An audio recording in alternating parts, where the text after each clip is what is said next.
হরে কৃষ্ণ, রাধে রাধে। আজকে তোমাদের সাথে ডে 2 এবং ডে 3 দুটো পার্ট একসাথে শেয়ার করে ভিডিওটাকে এন্ড করে দেব, আর বেশি বাড়াবো না।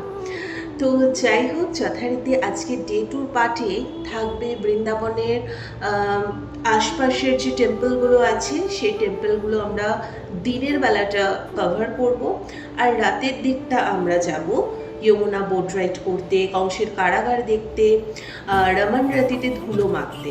ঠিক আছে, এবং সব কটারই না একটু একটু করে স্টোরি তোমাদের সাথে শেয়ার করবো, কারণ প্রত্যেকটা লীলা যদি একটু একটু করে না বলি তোমরা কিন্তু কোনো মন্দিরের কোনো রকম লীলার ব্যাপারে জানতেই পারবে না। তো যাই হোক, সবার ফার্স্টে আমরা নেমে গেছি ব্রেকফাস্ট করতে।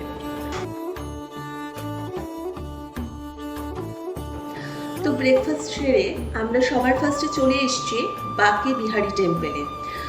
সকলের মুখে শুনেছি বাঁকে বিহারী টেম্পলে নাকি 3-4 ঘন্টা লাইন দিয়ে তারপরে ঢুকতে হয়, কিন্তু ভগবানের এতই কৃপা, এতই করুণা, আমরা মাত্র 8 ঘন্টা লাইন দিয়ে বাঁকে বিহারী টেম্পলে ঢুকে গেছি।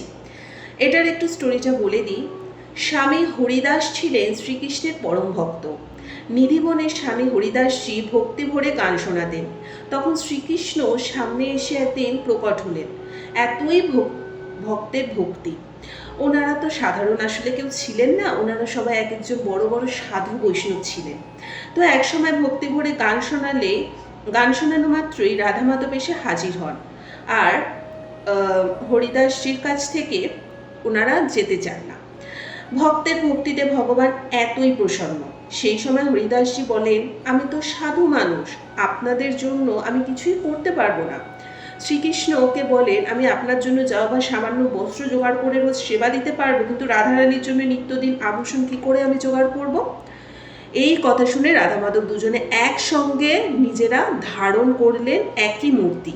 এই বিগ্রহের নামই হচ্ছেন বাঁকে বিহারী, জীবন্ত ঠাকুর, খুবই দয়ালু।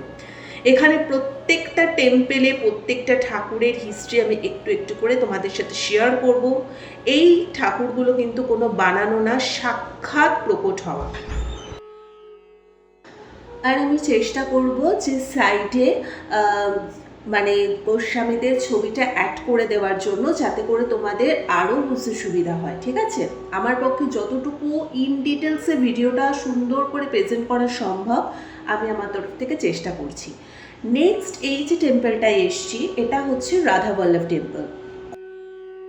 কথিত আছে মহাদেবের খুব বড় একজন ভক্ত ছিল। তো সেই ভক্তের ভীষণ আরাধনায় মহাদেব একদিন সেই ভক্তকে দেখা দেন এবং বলে যে তুমি কি বর চাও। তখন সে ভক্ত বলে যে আপনার হৃদয়ের সবচেয়ে কাছের এবং মূল্যবান যে জিনিসটি সেটি আমাকে বর হিসেবে দিন, আমি সেটাই গ্রহণ করব। কথিত আছে মহাদেবের হৃদয় থেকে প্রকট হয়েছিল রাধা বল্লভ, রাধা মাধবের যুগল প্রকাট। এই মন্দিরে ভক্তরা রাধাকৃষ্ণকে একই সাথে দর্শন পেয়ে থাকে।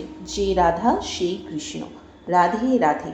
তো প্রত্যেকটা টেম্পলের পিছনে কিছু না কিছু হিস্ট্রি রয়েছে। তো নেক্সট আমরা চলে আসি নিধিবনে। নিধিবনের হিস্ট্রি টুকটাক সকলেই তোমরা সবাই জানো। আমরা সবাই জানি যে নিধিবন ঘিরে যত তরুলতা আছে সবাই কিন্তু এক একজন গোপিনী। ঠিক আছে, এরা কিন্তু রাতে অন্ধকারে সকলে গোপিনীর রূপ ধারণ করে এবং রাধা কৃষ্ণ কিন্তু লীলা করে থাকে। এখনও এই বর্ণনা মানে সকলের মুখে আমরা শুনতে পাই, ওখানে যারা ব্রজবাসী রূপে রয়েছে সকলের মুখে শুনতে পাই। এবং এই যে গাছগুলো, এখানে যে শুধু তুলসী বন আছে সেটাই না, এখানে কিন্তু বিভিন্ন টাইপের গাছ এখানে কিন্তু রয়েছে। এবং উঁচু করে চাউনিটা দিয়ে দেওয়া হয়েছে, কারণ এখানে যেহেতু বাদরের উৎপাত, সে কারণে। বাদরগুলো কিন্তু ভীষণ মিষ্টি এবং ওদেরও কত মানে সৌভাগ্য যে বৃন্দাবনের মাটিতে নাকি জন্ম নিয়ে আবার রাধা মাধবের লীলা স্থানে আবার খেলেও বেড়ায়।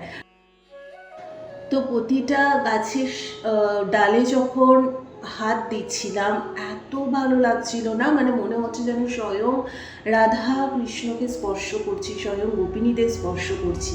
তো একটা কথাই বলবো, বৃন্দাবন ভক্তি নিয়ে রাধা মাধবের প্রেমের টানে পাগল হয়ে তোমরা আসার চেষ্টা করো। আমি জানি অনেকেই সেটাই করে থাকো, কিন্তু অনেক মানুষও আছে যারা শুধুমাত্র হয় কি যে নর্মাল ঘুরতে আসার জন্য আসে। তো অনেকের মুখেই শুনেছি নাকি বৃন্দাবন তাদের কাছে ভালো লাগে না। তো যাই হোক, নেক্সট আমরা রাধারামন টেম্পেলে চলে এসেছি। 6 গোস্বামীর মধ্যে শ্রী গোপাল ভট্ট গোস্বামী ঠাকুর হচ্ছেন ইনি। শাল্যগ্রাম শিলা থেকে প্রকট হয়েছেন এই রাধারামন লাল, আমাদের কৃষ্ণ। একসময় গোপাল ভট্ট গোস্বামী নেপালের মুক্তিনাথ মন্দির দর্শন করতে গেছিলেন। সেখানে গণ্ডকী নদী আছে, সেই নদীতে স্নান করতে গিয়ে তার কাছে কিছু শালগ্রাম শিলা উঠে এসেছিল। ওই শালগ্রাম শিলাগুলি নিয়ে উনি বৃন্দাবনে চলে এসেছিলেন এবং প্রতিদিন নিত্য সেবা করতেন। তখন বৃন্দাবনের জন্মাষ্টমী যখন হতো, সকল মন্দিরে কৃষ্ণকে বিভিন্নভাবে সাজিয়ে তোলা হতো। কিন্তু গোপাল ভট্টের কাছে তো কোনো বিগ্রহ ছিল না, তার কাছে তো ছিল শালিগ্রাম মানে শিলা, সেটাকে উনি সাজাবেন কি করে? তো একদিন মনের দুঃখে কৃষ্ণকে বলতে লাগলো যে, হে শালিগ্রাম শিলা, তুমি যদি বিগ্রহ রূপে আমার কাছে থাকতে তাহলে কত সুন্দর করে আমিও তোমাকে সাজাতে পারতাম। তো এই বলে তিনি রাতে ঘুমিয়ে পড়েন। পরদিন সকালে যখন ঘুম থেকে ওঠে তখন দেখে ওনার সেই শালগ্রাম শিলা থেকে কৃষ্ণমূর্তি প্রকাশ পেয়েছেন। খুব আনন্দের সাথে তখন তিনি রাধারামনের সেবা শুরু করলেন। এই ছিল রাধারামনের হিস্ট্রি। যাই হোক, তো মোটামুটি আমাদের দুপুরবেলার যে কটা আমাদের মন্দির দর্শন ছিল সে কটা করে নিলাম। তারপর আমরা একদম মিষ্টি আখের রস খেয়ে এখন আমরা হোটেলে যাব। হোটেলে গিয়ে একটু ফ্রেশ হবো, লাঞ্চ করে দেন আবার রেডি হয়ে আমরা সন্ধ্যেবেলার দর্শনের জন্য বেরোবো। কারণ আজকে যেহেতু লাস্ট দিন, তো আমাদের বাড়িতে মানে বসে একদমই সময় নষ্ট করা যাবে না। তো সমস্ত লাঞ্চ বলো, ডিনার বলো, সব কিছু কিন্তু আমরা আমাদের হোটেল থেকেই করেছিলাম এবং খাবার কিন্তু ছিল ভীষণ টেস্টি। গরম গরম সব কিছু ওরা একদম সার্ভ করছিল। সো যেমনটা বলেছিলাম যে আমরা সন্ধ্যাবেলা আবার রেডি হয়ে গেছি, দেখতেই পারছো। ফার্স্টে আমরা চলে গেছি কংসের কারাগারে। এখানে কিন্তু ভেতরে ভিডিও একদম অ্যালাউ ছিল না, তাই বাইরের কিছুটা পোর্শন শেয়ার করলাম। এই সেই কংসের কারাগার যেখানে আমাদের ছোট্ট কৃষ্ণ কিন্তু জন্ম নিয়েছিল। ভাবা যায়, আমরা নিজেদের জীবনের দুঃখ কষ্ট নিয়ে ভাবি আমাদের জীবনেই সবচেয়ে বেশি কষ্ট, অথচ আমাদের কৃষ্ণ যে জন্মই হয়েছে সবচেয়ে কষ্ট করে এবং যতদিন বেঁচে ছিলেন উনি মানে যতদিন ধরাধামে ছিলেন কষ্টই করে গেছেন। সকলের উপকার করতে গিয়েও ওনাকে কিন্তু প্রচুর গালমন্দ শুনতে হয়েছে, কি আর করা যাবে। তাই ভগবান যদি কষ্ট সহ্য করতে পারে, আমরা তো মানে সাধারণ মানুষ, আমরা কেন আমাদের জীবনের দুঃখ কষ্টগুলোকে সহ্য করতে পারবো না, তাই না? ভেতরে একদমই ক্যামেরা অ্যালাউ ছিল না। বিশাল বড় ছিল কংসের কারাগার। সেই কারাগারের এক প্রান্ত থেকে এক প্রান্ত মানে যেতে আমাদের অনেকখানি সময় লেগেছে এবং পুরোটা ঘুরে আমরা বেরিয়ে এসেছি যমুনাতে বোট রাইড করার জন্য। তো যমুনার বোট রাইড পার পারসন 100 টাকা করে নিয়েছে, তোমরা দরদাম করলে হয়তো এর থেকেও কমাতে পারে। তো যাই হোক, ওভারঅল এক্সপিরিয়েন্স খুব ভালো ছিল। এই সেই যমুনার জল, ভাবা যায় আমাদের কৃষ্ণকে মাথায় নিয়ে বসুদেব যমুনা পার হয়েছিল। সে লীলার জল আজ স্পর্শ করে আমাদের জীবন ধন্য। প্রতিটা পদে পদে চোখে জল আসে। জীবনে কোনোদিন ভাবতে পারিনি কৃষ্ণের জন্মভূমিতে আসতে পারবো, এখানে এসে নাম জপ করতে পারবো, একান্তে সময় কাটাতে পারবো। মানে অদ্ভুত এক আনন্দ। কিছু কিছু আনন্দ, কিছু কিছু নাচ গান তোমাদের সাথেও শেয়ার করছি, তোমরা একটু দেখো, আশা করি তোমাদেরও খুব ভালো লাগবে।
আজকে সন্ধ্যার এটাই ছিল লাস্ট স্পট।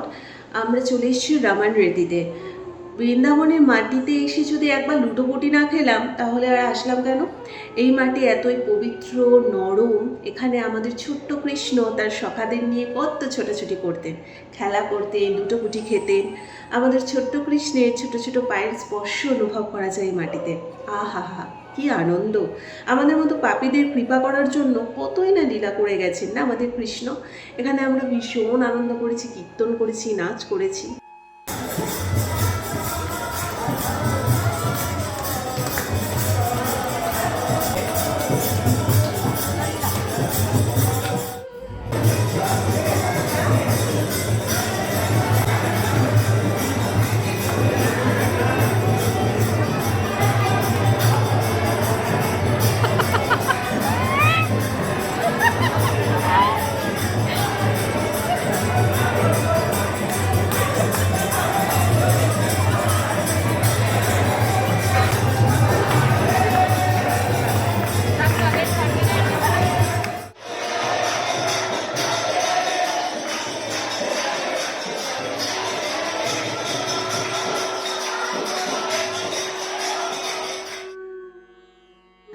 আমরা কিন্তু যমুনার থেকে জলও নিয়ে এসেছি এবং রামানরাতিতে এসে এই মাটিও কিন্তু আমরা সাথে করে বাড়ি নিয়ে এসেছি। আবার কোন জন্মে না কোন জন্মে আসবো তার নেই ঠিক। আবার হয়তো আসতেও পারি, জানি না, ভগবান যেটা চাইবে সেটাই হবে। ওনার ধামে ওনার অনুমতি ছাড়া উনি যতদিন না অবধি টানবে আমরা তো কেউ যেতে পারবো না। তো যাই হোক, এটাই ছিল রামানরাতি। এখানে আমরা অনেকক্ষণ সময় কাটিয়ে তারপরে আমরা হোটেলে এসে রেস্ট নিই। লাস্ট ডে ফ্রম বৃন্দাবন ধাম। ভীষণ কষ্ট লাগছিল। গোটা যাত্রায় যে কটা দিন আমরা ছিলাম এতটুকু কষ্ট অনুভব করিনি। এতই দয়াময়ী আমাদের রাধারানী, এত করুণা আমাদের কৃষ্ণের আমাদের উপর ছিল। যারা প্রকৃতপক্ষে রাধা মাধবের প্রেমে পাগল তারা অনবরত শুধু নাম জপ করো আর প্রার্থনা করো যাতে বৃন্দাবনের মাটিতে একটুখানি জায়গা রাধারানী করে দিতে পারি এবং একবার হলেও যাতে তোমরা আসতে পারো। আমি সেটা সবসময় ভগবানের কাছে প্রে করবো। তো আজকে সকাল সকাল যে দুটো দর্শন আমাদের করা বাকি ছিল সেটা আমরা করে নেব। তার আগে সকালে সবাই ব্রেকফাস্ট করতে নিচে চলে এসেছি একদম রেডি হয়ে। তো আজকে মূলত প্রেম মন্দির আর ইস্কন এই দুটোই বাকি ছিল। তো সেই দুটো দর্শন করে নেব। জানি পূর্ব কিছু দর্শন আমাদের করা হয়নি এইবারই যাত্রায়, মাত্র দুটো দিনের জন্য এসেছি। তো তাও ভগবান যতটুকু করিয়ে দিয়েছে আমরা সেখানেই ধন্য। তো চলো প্রথমেই চলে আসি ইস্কনে। আহা, কি অদ্ভুত ইস্কন! এই বৃন্দাবনের ইস্কন এতদিন আমরা ফোনে দেখে আসতাম, সেখানেই নাকি দাঁড়িয়েছিলাম। এত অদ্ভুত সুন্দর আর পুরোটা সাদা মার্বেল দিয়ে করা না, মানে এত আইসুধিং, এত শান্তি লাগছিল, অদ্ভুত।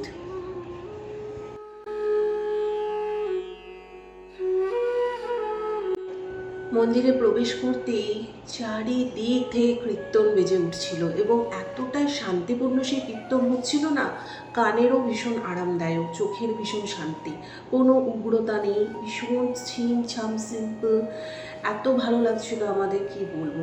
তো পুরো ইস্কনটাই তোমাদের সাথে একটু ঘুরিয়ে আমি দেখানোর চেষ্টা করছি। আমি জানি অনেকের পক্ষেই হয়তো এত দূর আসা সম্ভব এখন অবধি হয়নি বা হয়তো পরবর্তীকালে তোমরা আসতে পারো। তো তার আগে আমার এই ছোট্ট ভিডিওর মাধ্যমে যদি একটু কিছু শেয়ার করা যায় আমি নিজেকেই ধন্য বলে মনে করব। একটু যদি কৃষ্ণ প্রেম তোমাদের মধ্যে জাগিয়ে তুলতে পারি তাহলে ক্ষতি কী।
এটা কিন্তু গিফট শপ আছে, প্রসাদের একটা কাউন্টার আছে, এখান থেকে আমরা বাড়ির জন্য একটু প্যাড়া নিয়ে নিয়েছি। আর বালুশাই একটা রসমালাই টাইপের আর একটা টক দই টাইপের একটা মিষ্টি নেওয়া হয়েছিল। সো আমরা টুকটাক সব কিছু নিয়ে একটুখানি টেস্ট করে নিলাম। এবারে যাব মেন আকর্ষণ প্রেম মন্দির।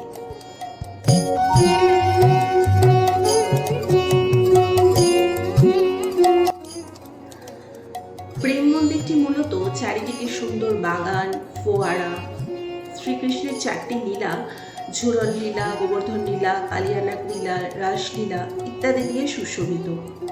প্রতিটা দেওয়ালে শ্রীকৃষ্ণের প্রেমময় লীলা অসম্ভব সুন্দর করে তুলে ধরা আছে। বাইরে ছিল গোবর্ধন লীলার এত অপূর্ব সুন্দর একটা জায়গা, মানে কি বলবো, যেন মনে হচ্ছে সত্যি সত্যি সেই সময় আমরা চলে গেছি। যেভাবে কৃষ্ণ কেড়ে আঙুলে গোবর্ধন পর্বতটা তুলে ধরেছিল এবং সকল ব্রজবাসী, গোমাতা থেকে শুরু করে বানর থেকে শুরু করে সকলে সেই গোবর্ধনের নিচে আশ্রয় নিয়েছিল। তো টোটালটা সেরকমই লাগছিল। আর এত আইসুদিন না পুরো সাদার মধ্যে, তো ভীষণ ভালো লাগছিল। আর চারিদিকে এত সুন্দর ডেকোরেট করা, মানে অর্ধেক টাইম এই লীলাগুলো দেখতে দেখতে তোমাদের কেটে যাবে। রাতের সৌন্দর্য অন্যরকম, যেহেতু এখানে লাইটিংটা দেওয়া হয়। বাট আমাদের যেহেতু 2 দিন এবং 2 দিনে তোমরা টোটাল জার্নিটাই দেখেছো যে আমাদের পক্ষে আর সম্ভব ছিল না যে রাতের বেলা প্রেম মন্দির ভিজিট করা। তো যেটুকু এইবার যাত্রায় এসে দেখেছি আমরা যথেষ্ট তার জন্য ধন্য মনে করি। তো যাই হোক, আর ভেতরে তো এত সুন্দর, মানে প্রত্যেকটা দেওয়ালে তোমরা শ্রীকৃষ্ণের প্রেমময় লীলাগুলি দেখতে পাবে। আর এত সুন্দর আর্কিটেকচার, মানে কি বলবো, আর ঠান্ডা পুরো ভেতরটা, পুরো সাদা মার্বেল দিয়ে করা, ভীষণ ভালো লাগছিল। এখানে রাম সীতা এবং রাধা কৃষ্ণ দুটোরই বিগ্রহ রয়েছে। বিগ্রহগুলো পুরো চকচক করছিল, এত সুন্দর অপূর্ব লাগছিল না, মানে কি বলবো, গায়ে যেন কাঁটা দিয়ে ওঠে। প্রকৃত প্রেমের ডেফিনিশন তো আমরা রাধা কৃষ্ণের অপূর্ব প্রেমের থেকেই পেয়ে থাকি, তাই না? আহা হা, কি ভালো লাগছে, তাই না? নিজের মনে একান্তে যেন প্রেম করে যাচ্ছে, লীলা করে যাচ্ছে। যাই হোক, ফাইনালি সমস্ত দর্শন কমপ্লিট। এবারে আমাদের টুকটুক করে দিল্লি স্টেশন যেতে হবে। সেখান থেকে আমাদের ট্রেন আছে, রাজধানী এক্সপ্রেস। বিকাল 4:10 ট্রেন ছিল। তো যাওয়ার পথে আমরা সবাই মিলে একটু দুপুরে লাঞ্চটা করবো বলে দাঁড়ালাম। আমাদের যে পাজি, ওনাকেও সাথে নিয়ে নিয়েছি। উনি তো ভীষণ ভালো মানুষ, মানে এতদিনে খুব ভালো বন্ডিং হয়ে গেছে। সো যাই হোক, আমরা সবাই মিলে একসাথে লাঞ্চটা করেছি। পাও ভাজি সবার জন্য নেওয়া হয়েছিল আর ছোলে বাটোরে, দুটোই ছিল দুর্দান্ত। ভালোবাসি, এটা তো বলিয়ে খুব ভালো, খুব ভালো, খুব ভালো লাগছে, লেগেছে। আবার লাগছে, মা তুমি তো আরো বাংলা জানো না। ভালো লাগছে, খুব ভালো লেগেছে, খুব ভালো লেগেছে। সুপারে তো हमसे भी ज्यादा अच्छा बोलते हैं आप बंगाली। क्यों मजाक बना? नहीं मजाक नहीं, ये सच। अब मैं कहूँ पंजाबी अच्छी बोलती हूँ। हम लोग भी पंजाबी भी बोलते हैं। मेरे से भी अच्छा पंजाबी बोलते। हाँ हाँ, थैंक यू। তো একটুখানি আমরা মানে আনন্দ করে নিলাম, সেই মুহূর্ত তোমাদের সাথে শেয়ার করেছি। টোটাল জার্নিতে প্রচুর আনন্দই করেছি, সব কিছু তো ভিডিও করা সম্ভব না। আর আমরা মানুষটাই এরকম যে সকলের সাথে খুব মিলিয়ে মিশিয়ে আনন্দ করতে খুব ভালোবাসি। তো সবটা মিলিয়ে খুব ভালোই গেছে যাত্রা। বাট মনটা প্রচণ্ড খারাপ লাগছে। অ্যাকচুয়ালি একদমই আমার বাড়ি যেতে ইচ্ছে করছিল না। মনে হচ্ছিল কেউ যদি আবার আমাকে নিয়ে যেত বৃন্দাবনে, তো খুব ভালো হতো আর কি। ট্রেনে উঠে গেছি, একটু বাদেই ট্রেন ছেড়ে দেবে। মিস করবো প্রচণ্ড, ভালো লাগছে না যেতে, কিছু করার নেই, যেতে তো হবেই। এখন চাইছি কেউ আমাকে এখন নিয়ে যেতে পারলে আমি পাচ্ছি, মানে আবার যদি কেউ বৃন্দাবনে নিয়ে যায় আমাকে, ওখানে যদি ভালো ছিল। Total journey super. রাজধানী এক্সপ্রেসের সার্ভিস খুবই ভালো। আমি তোমাদের সাথে স্ন্যাক্স, ডিনার আর সকালের ব্রেকফাস্টটা শেয়ার করে দিচ্ছি। তো স্ন্যাক্সে মোটামুটি টুকটাক এই ধরনের জিনিসগুলো সমস্ত দেওয়া হয়েছে, দেখে নাও। আর এখানে তোমাদের সাথে রাতে ডিনারটাও শেয়ার করে দেবো, প্লাস পরের দিন সকালে ব্রেকফাস্টটাও আমি শেয়ার করে দেবো। তো যাই হোক, রাজধানী এক্সপ্রেস নিয়ে কোনো কথা হবে না, একদম অন টাইমে রাজধানী এক্সপ্রেস ঢুকে গেছিলো। আমাদের আসার সময় যে ভোগান্তিটা হয়েছিল সেটা একদমই ফেস করতে হয়নি, তো খুবই ভালো ছিল। তবে একটা কথাই বলবো, অনেক কিছু অপূর্ণ থেকে গেল, যেভাবে মানে পূর্ণ করতে নেক্সট টাইম রাধারানীর কৃপায় আবার আসবো আশা করছি। তখন যা যা দর্শন হয়নি, যেমন গোবর্ধন পর্বত আমার পায়ে হেঁটে পরিক্রমা করাটা ইচ্ছা আছে, প্রেমানন্দ মহারাজের দর্শনটা পর্যন্ত মিস হয়ে গেছে, এছাড়া নন্দগাঁও, গোকুল, মদনমোহন মন্দির, তাছাড়া কালিয়া দমনের যে স্নানটা ছিল সেটা মিস করেছি, বংশীবট যেখানে স্বয়ং কৃষ্ণের মানে বাঁশির আওয়াজ পাওয়া যায় সেই গাছটা মিস করেছি, রঘুনাথ টেম্পল, সোনার তাল গাছ ইত্যাদি এরকম বহু কিছু আমরা দর্শন করতে পারিনি, অপূর্ণ থেকে গেছে সেগুলো, অনেক কিছুই দেখা হয়নি। দেখা যায় ভগবান যদি কৃপা করে আবার হয়তো আসবো এবং বাকি অপূর্ণ জিনিসগুলো পূর্ণ করবো। সো আমরা একদম নেমে গেছি, দেখতেই পারছো এটা আমরা শিয়ালদা স্টেশনে নেমেছি। এখান থেকে আমরা ক্যাব বুক করে এখন বাড়ির দিকে চলে যাব। সত্যি বলতে ভীষণই খারাপ লাগছে, মন মেজাজ কারোরই ভালো নেই এবং এই রেসটা এত সহজে আমরা কাটিয়ে উঠতেও চাই না, সারা জীবন আমাদের সাথে থাকুক সেটাই চাইবো। কারণ বৃন্দাবন তো কোনো সাধারণ ট্যুরিস্ট প্লেস না যে ঘুরতে গেলাম, এটা একটা ঘুরতে যাওয়ার জায়গা, সেরকম তো না। এটা হচ্ছে ভগবানের নিজস্ব লীলাভূমি।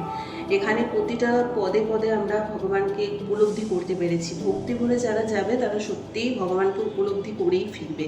এবং আমার বাড়ি আসার পরে অদ্ভুতভাবে রাধারানীর প্রতি একটা টান আমার যেন বেড়ে গেছে। এতদিন শুধুমাত্র আমার গোবিন্দের প্রতি সেই প্রেম ভালোবাসা যেটাই বলো সেটা ছিল, কিন্তু বৃন্দাবনে সত্যি রাধারানী না চাইলে কিন্তু কেউ যেতে পারবে না, এটা কিন্তু একদম সত্যি কথা। তো বাড়ি আসার পর আমার রাধারানীর প্রতি সেই প্রেম ভালোবাসাটা অদ্ভুতভাবে বেড়ে গেছে। তো যাই হোক, এত কিছু লীলা আমি সোশ্যাল মিডিয়াতে শেয়ার করবো না, তো যতটুকু শেয়ার করলাম তোমাদের কেমন লেগেছে অবশ্যই জানিও। যদি ভালো লেগে থাকে লাইক কমেন্ট শেয়ার সাবস্ক্রাইব করে দিও। সবাই কমেন্ট করো রাধে রাধে, বৃন্দাবন ধাম কি জয়, গিরিরাজ মহারাজ কি জয়, ব্রজরাজ কি জয়, যমুনা मैया की जय। गौर हरि।